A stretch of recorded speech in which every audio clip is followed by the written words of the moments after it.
l'excuse du Dieu va faire. Trop souvent, certains ont tendance à reporter leurs actions et leurs décisions sur une entité supérieure, en utilisant cette phrase comme un échappatoire, pour ne pas agir par eux-mêmes.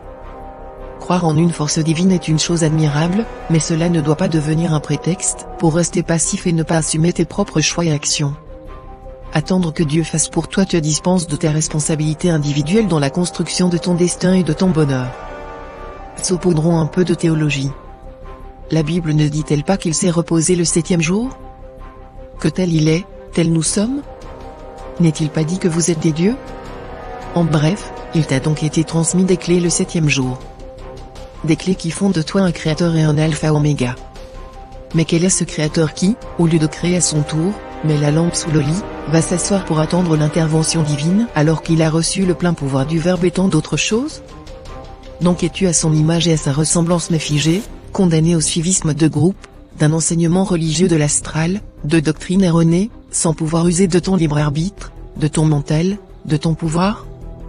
À qui donnes-tu ton énergie, puisque par cette attitude tu refuses de t'en servir? Quelque chose ne colle pas et ton seul geôlier c'est toi-même. Mais refermons cette parenthèse. Il est important de te rappeler que tu es l'artisan principal de ta vie. Tu as le pouvoir de façonner ton avenir, de prendre des décisions éclairées et d'agir en accord avec tes valeurs et tes aspirations. Croire simplement que Dieu va faire, pour te déresponsabiliser et te priver de la satisfaction de voir tes efforts porter leurs fruits, c'est comme manquer de courage, tu ne crois pas? J'ai vu des personnes en quête de travail aller à l'église, pour y déposer leur CV et s'arrêter à ça. Non, le CV doit parvenir à l'employeur, et il y a des voies pour cela. Des exemples comme celui-ci j'en ai à l'appel et j'en ris encore parfois. Oui, parfois je me dis que les êtres des autres galaxies doivent beaucoup s'amuser en observant la Terre. Mais parfois, il y a aussi des cas moins drôles, où une personne décède car on l'a amenée à l'église alors qu'il fallait la conduire à l'hôpital. Il y a la foi, la bêtise et le manque de bon sens, parfois, on peut même souffrir des trois. Plutôt que de compter sur une intervention divine miraculeuse, prends en main ton propre destin. Engage-toi activement dans la réalisation de tes objectifs, travaille dur pour atteindre tes rêves et assume pleinement les conséquences de tes choix. Oui, tu as ta part à faire et la règle sur cette planète c'est d'aller chercher son pain, pas de vivre en comptant sur la providence. Donc un être en santé ne devrait pas avoir d'excuses mais juste du courage, beaucoup de courage. C'est en prenant ta vie en main que tu peux réellement trouver le bonheur et la satisfaction. Tu te lèves et les opportunités te rencontrent sur le chemin. Rappelle-toi que la confiance en Dieu ne doit pas te dispenser de faire des efforts et de t'investir pleinement dans tes projets. Utiliser l'excuse du Dieu va faire peut devenir une spirale de passivité et de complaisance, t'empêchant de réaliser tout ton potentiel et de contribuer positivement au monde qui t'entoure, jusqu'à ce qu'on parle de toi au passé. Car oui, tu dois apporter ta pierre à l'édifice, aussi petite soit-elle. Alors, au lieu de te reposer sur cette excuse facile, prends conscience de ta propre capacité à agir et à influencer positivement ta vie et celle des autres.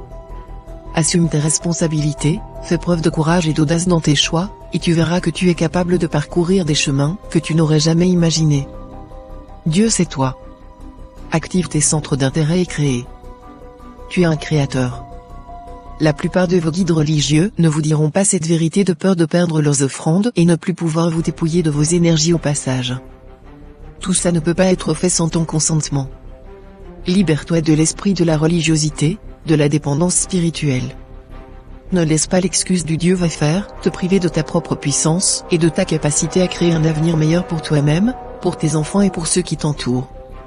Sois fort. Revêt la stature parfaite de l'homme car cette attitude n'est pas scripturaire, c'est une déviance de ta nature profonde, une compréhension erronée et ténébreuse. Crois en toi, fais confiance à tes compétences et ose affronter les défis de la vie avec détermination et volonté. Je sais que tu as en toi toutes les ressources nécessaires pour réaliser de grandes choses, alors ne laisse pas cette excuse te limiter. Brise les barrières de la passivité et de l'attente insensée, et deviens l'acteur principal de ta propre vie. Avec tout mon soutien et ma conviction en ton potentiel, reçois la lumière.